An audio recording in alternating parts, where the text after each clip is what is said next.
Thanks for watching again.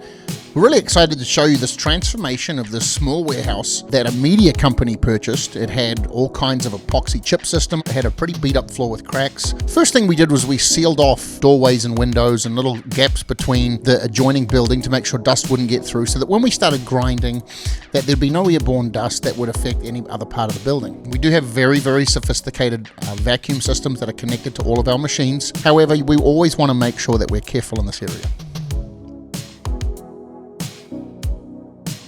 There were sections of the floor that were cracked and recessed, and as you can see, had epoxy over the top, so we got busy and started to prep the floor, removing old epoxy systems and cracks and things that had been filled into old holes and cracks in the floor, and prep the floor to be transformed.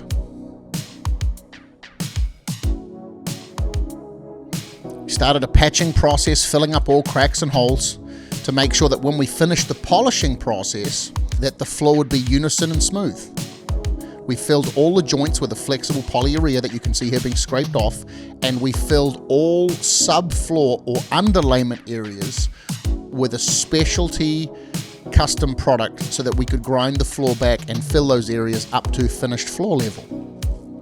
Once the floor had been polished through to an acceptable level of polish that was included in the specific spec, we began to harden the floor and then seal the floor.